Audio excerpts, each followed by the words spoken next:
Welcome to another edition of The Walking Dead. Welcome, everybody, to another episode of EPL on Pub. Class is in session, hitting the books on Pub Sports. This is another exciting edition of the main event on Talking Ant. Welcome, fellas, to another episode of the EPL Pub on Pub Sports Radio, breaking up your midweek Champions League action as we break down all 10 games of the Premier League this week. And he's Matt. I'm, of course, Jason. How's it going, Matt? It's going well. Champions League's on right now. Liverpool conceding first in a game is just continues to amaze me. But yeah, we've got a full card this weekend, man. So I'm excited. Full card today, and of course the action starts off on Friday. We want to remind everybody we've got that comment section open. We love hanging out with you guys every single Wednesday live at 4 p.m. Eastern time here on Pub Sports Radio. Drop in your comments. Love knowing what bets you guys are on, some of the leans you guys have. Love reading those throughout the entire show. And of course, make sure you, of course, hit that like button as you're enjoying EPL here on Pub. All right, let's just jump on into it. We do have a Friday match to kick things off here this week in the Premier League. We've got Brentford and Brighton. Matt, how do you see this one unfolding? Tricky one. Two teams that are very similar. You look at the head-to-heads kind of last year, and Brighton pulled off a win in both fixtures, home and away. So that's definitely something to kind of consider here. But, with Potter leaving, it's just weird. Brighton, the first match with a new manager, a nice 3-3 against Liverpool. Losing in a pick'em game at home to Spurs is one thing. I'm completely fine with that. And then, you look on the flip side, kind of Brentford getting absolutely rolled last week by Newcastle, and they got rolled by Arsenal a couple matches ago. I mean, they really have been struggling to score from that the beginning of the season where they were scoring in every match. Right now, they're in bad form. Only one win of 7.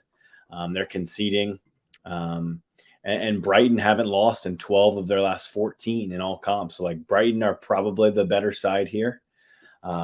Over 2.5 has been seen in Brighton's last 3 on the road. That's kind of where I would be. I would be in that mix. But basically, these two teams are pretty even. I don't really have an edge on anything here, so I'm just going to pass it.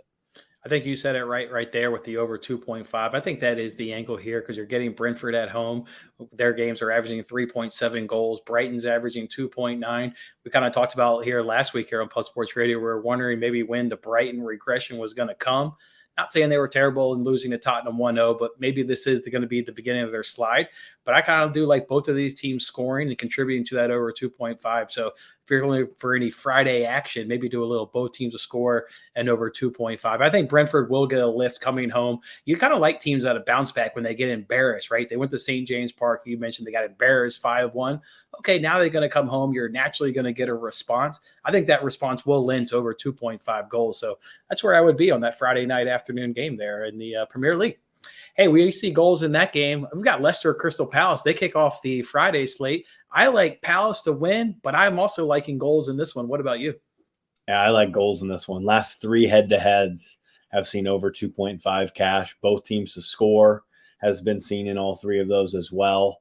I vividly remember watching this matchup at the back end of last season, and Palace were very, very solid, and they should have, trying to remember, they should have won, but let's see here, hold on. Yeah, they lost, but they were so much better than them. It was a funky result in the back end of last season. But yeah, for me, it's really not complicating it here. I'm getting an over 2.5 at around -115. Yes. I'm just gonna rock with that. I mean, I'm more than fine with that. I don't need to complicate it here. How are we getting that price when all Leicester does is score and concede? Their games average 4.3, which is second most in the league. They've cashed over 2.5 in their last 4. I'm with you. Just take the over 2.5. Don't complicate it. We both liked Palace last week at home. I still think, even though they're not at home, this is just an opponent that I just think they're better from a defensive standpoint. They're more sound. They're more solid in the back. So I like Palace to get some form of result out of this, but I'm betting goals in a Leicester match. We could probably just repeat that next week too, right? Goals in a Leicester match at over 2.5. Just what you get in a Leicester game, folks. Just ride that to the bank all season long right there. All right, the next game here on Saturday is Wolves taking on Nottingham. You guys know around this time of the season, I like to kind of find you guys some gems. I think the corner could be the match way to go right here. Wolves allowed the third most corners at home. Their games average 12. They hit over 10.5 and 75% of their home fixtures. Nottingham on the road, their games hit over 10.5 corners, also in 75, and their games average 12.5. So maybe over 10.5 corners is a look in this match if you don't want to get involved in goals or a side or what have you there. What are you picking in this matchup? I like nothing in this match. Like, absolutely nothing. I cannot believe that Wolves are minus 140. To really about anybody. Like, I still think that they're a solid team, but you just cannot trust them sometimes in these matchups to score goals. I mean, they've been blanked in 3 straight. Yep. I mean, yes, they've been against higher quality teams than Forest. When you look at City, Chelsea, West Ham are starting to turn a corner. We'll talk about that one later. But yeah, I've got absolutely nothing here. I would be only interested in looking at like kind of a blind take on a first half draw, just because we know how Wolves kind of set up. That would be my one lean, or it would be, grabbing a head start really in Forest and saying, look, Wolves, they don't score many goals. Are Wolves really going to win this matchup by a margin?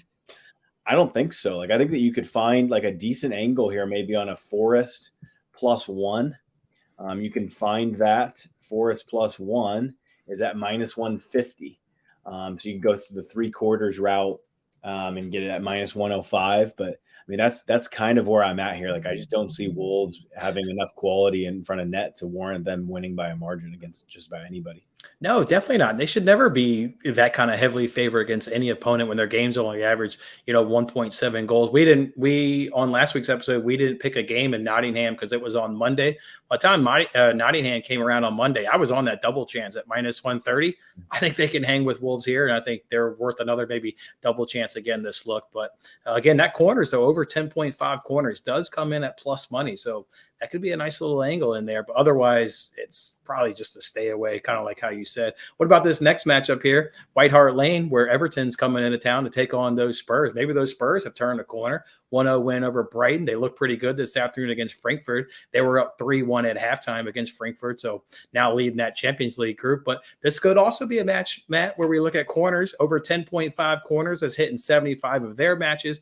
Over 10.5 corners has hit in 100% of Everton's away fixtures. This one is not going to be at plus money, though. It's going to be at minus 122, but corners could be the way to go. I think it looks like maybe Spurs are going to have a little bit of an uptick in form. It's hard not to like Spurs in this one. Yeah, I think that your corners route is the way to go because I've just watched a few of these Everton matchups this season. There's been a high amount of corners, especially against higher quality teams and opponents when they play. They're getting dominated generally in the corners market. And, I look at this one as I think the line is priced out really spot on here. I think that it's going to be a pretty close matchup. I look at, somebody like Son, who's starting to get going here. He already has a brace in the first half of the Champions League match. He had a brace. He's starting to just get hotter really in the Premier League as well. And you can find him at plus 150 to score. And I think that price is just far too big for someone of his quality. Plus 150 is gigantic for someone like Son, in my opinion. But this game probably is pretty tight. I think corners are at a premium. I like your corners angle. Other than that, I think I've got better action maybe later in the card. Yeah, and Rainbow's got a nice little comment there in the chat. He likes Spurs team total over 1.5. I think that's probably a nice play. They'll probably dominate the possession there at White Hart Lane. And kind of like Matt has said, their players are having an uptick in form, with Son being mostly that guy. Boy, he had a sweet volley there. His second goal tonight in the Champions League, just a very nice volley there when Horsberg swung the ball in. So, yeah, that's a dangerous player if he's picking up form. And if you're getting him at that price that Matt mentioned, I think he's well worth it a look. All right, let's go over now to Aston Villa, where they're welcoming Chelsea into the game. And Chelsea is still riding that manager bump. Boy, are they looking good. And you get that manager bump, and now you just get the Chelsea quality with that nice manager bump. Everything here to like about Chelsea. Villa couldn't get the job done against Forest. Again, Forest was able to snag up that double chance result. I like Chelsea going on the road here and getting a win. I do too. And I just like to add maybe a little under 4.5 goals here, because we know Villa, they just don't really show quality whatsoever. I mean, it took an Ashley Young strike. I watched, which was a nice strike, by the way, but I just saw, Gerard's comments in the post game, like he's like basically just begging and hoping and praying and for his front line to get going. He's like, we're putting him in decent spots. He really has, dude, they don't have a goal scorer this season, Jason, that has scored 2 goals. Oof. No one. They've got a mixture of like 6 guys that have scored 1 goal. Like this team sucks in front of net. And they're okay at the back. Like they're still solid. They're compact. Like we saw them draw against a Man City just a few weeks ago. I mean, they're going to make this difficult on Chelsea, but I do like the new manager bounce. I don't think that this is an incredibly tough place to go play. Yes, they did have, Champions League, but it was yesterday. And then this is a Sunday matchup. So they have plenty of time to recover. There's no concern there. So, yeah, I think that Chelsea and under 4.5 is a good look. You can find that at plus 102 on Barstool. You might be able to find that maybe a plus 105, plus 110 if you shop around. But I also think here, Jason, that the unders make a ton of sense. Like, I just don't like – are Villa going to score? I mean, probably not. Probably not. And, like, I think that they're compact enough and defensively astute enough to, like, not let Chelsea completely roll them over here. I mean, this smells like 2-0 Chelsea. Chelsea. I like adding that under 4.5. What did you say that price was? I think you said it makes it a plus price, plus 102. And I also think that you could even maybe get a little greedier than that, and you can go Chelsea in under 3.5. That is a better price, and that is plus 143. I think that makes a ton of sense. I just see this game being unders and Chelsea finding a way to get the job done. Those comments by Steven Gerrard, that sounds like a manager that knows he's about to go into the drop and he's about to get the sack and trying to just throw the blame on somebody else. It's not me. It's those shitty forwards, man. They just can't find the back of the net. That's why none of my tactics. I'm setting them up right. No, that's some Manchester United BS from you right there. It's not Gerrard's fault on this one. I'm saying it's not. I'm saying he's throwing the blame on everybody else to get the heat off him. Right? No one on the team, Jason, has 2 goals. I mean, what the hell is going on? Well, yeah, they've only scored 7 on the whole season. We've played 9 games. Played 9 games, folks. Man. It's bad. It's bad. So, yeah, that Chelsea look good. Unders look maybe even better.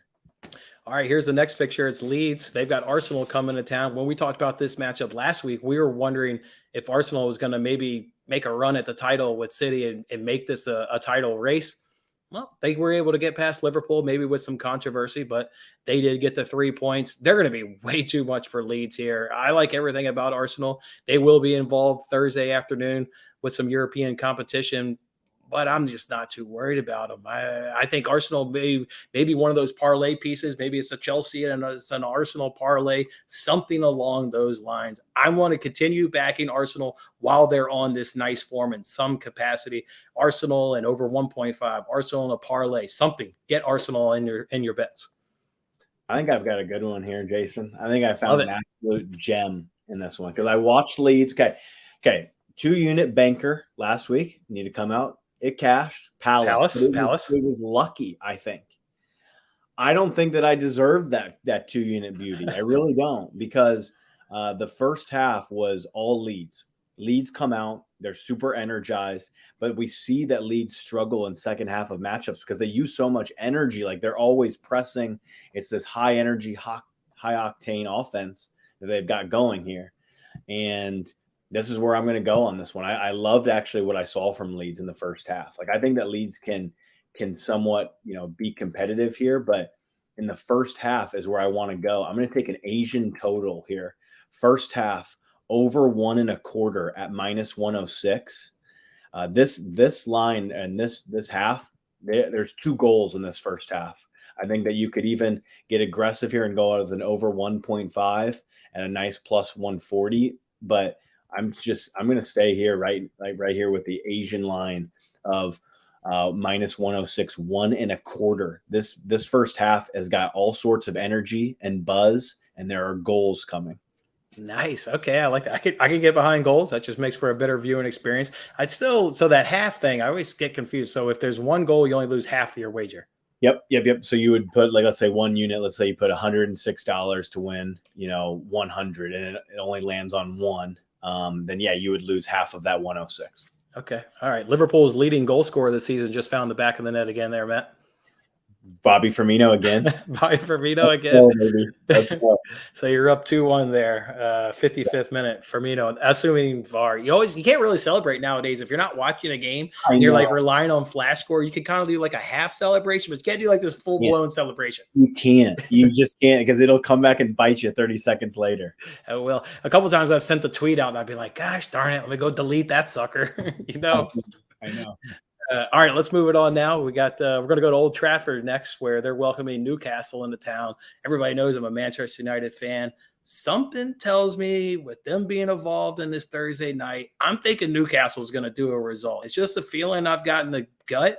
And how many times is our gut right? If we handicap games and you come off your gut because maybe the research sent you another way, how many times does that gut end up being right? I think Newcastle is going to go to Old Trafford and get some amount of points, whether it's 1 or 3, probably just 1, because you've got to give United credit. Their form is certainly ticked up. They're now in 5th place in the standings. They've won 4 of their last 5 games.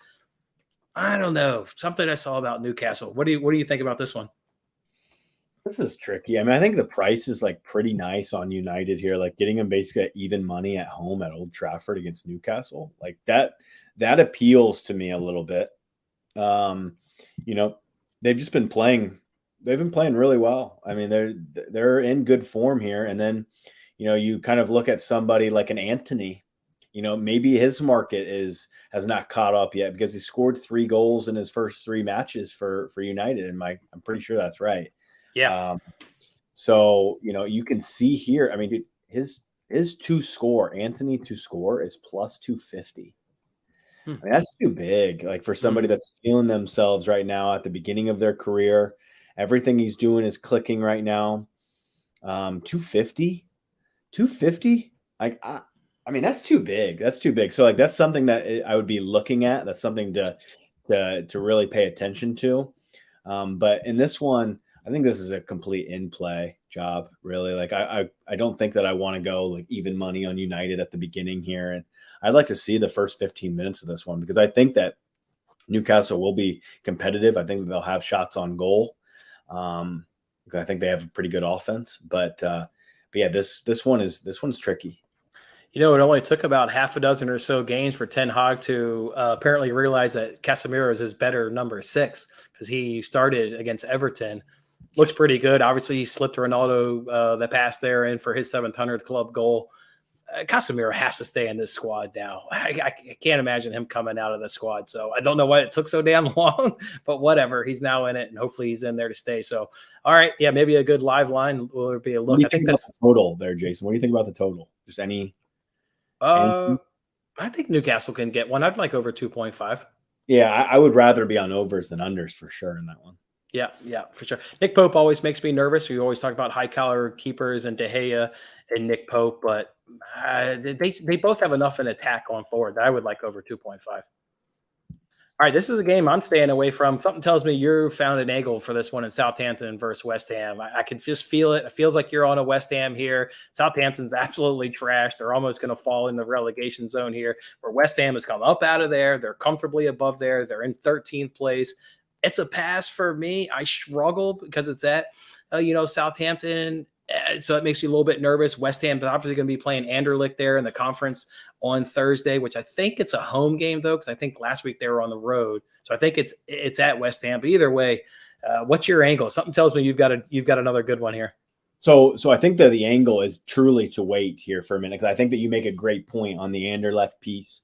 Like, I'm not going to bet this until I see what lineup West Ham are throwing out there in the Anderlecht match, see how many minutes some of these solid players on their squad are getting. Like, I hope that they go full rotation here because that'll make me feel a little bit better. But I think that West Ham have turned a corner.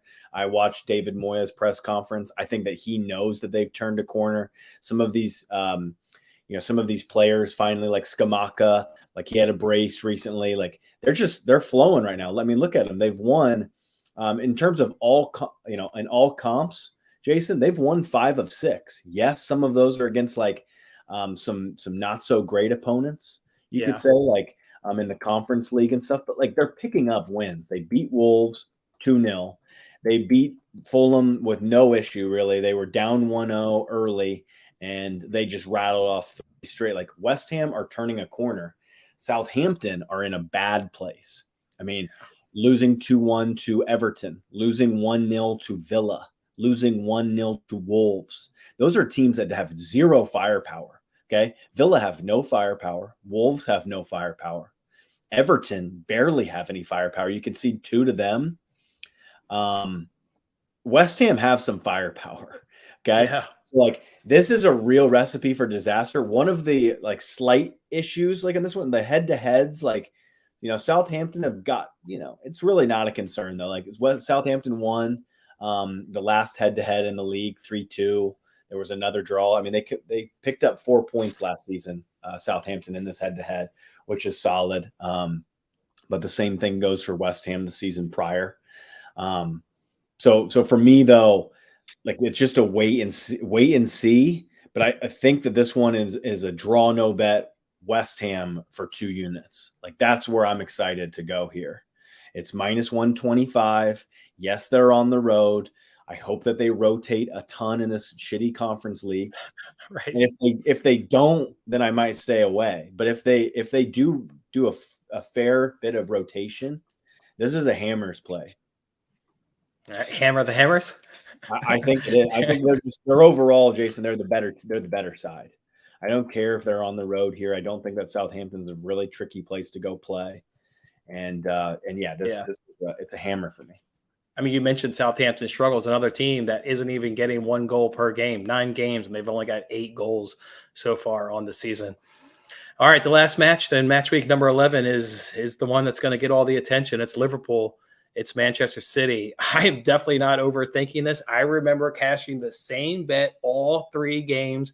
I remember because there was an extra game when they played in the FA Cup, and there was that FA Cup when it was a week later. And I was like, oh, well, I've already gotten 2 cashes this season. I just saw what happened 6 days ago. It's both teams to score, and it's over 2.5. It's cashed in the last 5 head-to-heads. If you want to say City's going to win the game, I'm not going to disagree with that. If you want to say Haaland's going to get some amount of goals, he was fully rested against Copenhagen yesterday in the Champions League, I'm also not going to disagree with that. I bet Haaland absolutely goes off and probably scores a brace, but I'm only betting on both teams to score on over 2.5 because in watching this picture over the last couple seasons, that's what you get is goals by both teams.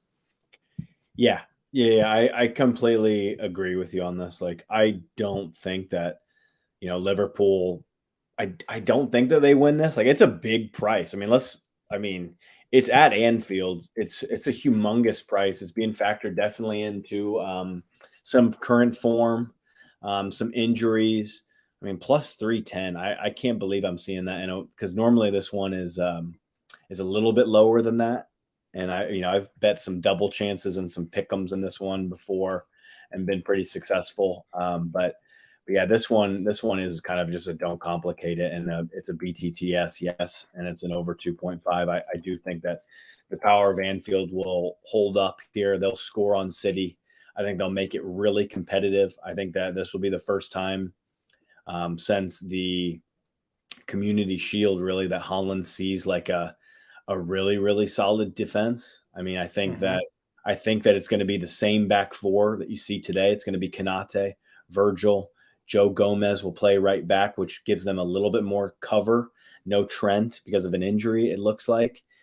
It's kind of a good thing in this matchup. But yeah, I just, I think that there's value on Liverpool, but I just think that their form right now is so weird that you don't want to go anywhere near that. And you just want to say, look, Liverpool, please score for me, because I do think that Haaland will probably find a way here. And let's not Community Shield match. Sorry to cut you off. That Community Shield match. Haaland probably could have scored a hattie in that one. He just wasn't on. It wasn't his day. You're going to find a damn good price on Erling Haaland to score in this match. I can almost guarantee you I'm going to go ahead and take that. Liverpool, it seems like looks like the lineups in the action. They rested Salah today. They rested Jota. Obviously, no Luis Diaz. He's going to be out through the World Cup, it looks like, unfortunately for him. But they decided to rest a Jota and a Salah. So the guys are going to be arrested. I'm expecting fireworks and just goals in both teams. How can you not bet that?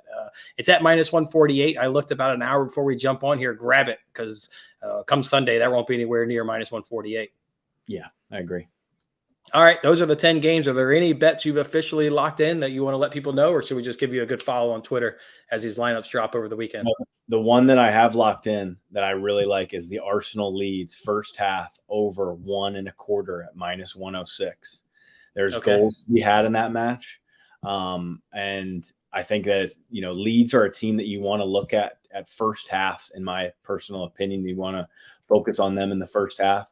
The other bet that I've locked in, and I locked this one in as I looked at the card yesterday, was Palace Leicester over 2.5.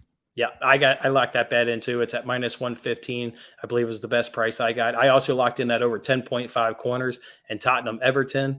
And then I also locked in the Liverpool Man City, both teams to score in over 2.5. That's a no-brainer. I do like your angle on Chelsea. I'll probably just give it maybe another day or so, but yeah. I think that's the way to go. And I think you add in under 3.5. I think you said the under 4.5 at plus money. So I don't think I'll quite risk it, but I think you're right. It is probably a 2-0 kind of result. Yeah, that match feels like it's a 2-better in my opinion. Like it's either, you do the combination or you do Chelsea to win, and then you also take a separate bet on under 2.5 goals, because I just don't see Villa scoring really. All right, we'll end this thing on a good note, Matt. You just got your third goal there. Darwin Núñez just found the back of the net. So you're 3-1 to the good. Looks like you'll be taking the 3 points back to Anfield there in the midweek Champions League. So nice result right there. All right, Matt, thanks for hanging out with us here on Pub Sports Radio as we break down every Premier League game every single Wednesday live at 4 p.m. Eastern time. Appreciate you guys hanging out with us as always. Hey, turn on those notifications so you can get more great content here on Pub Sports Radio. And we look forward to seeing you guys back here next week. It's match week number 12. See you, fellas.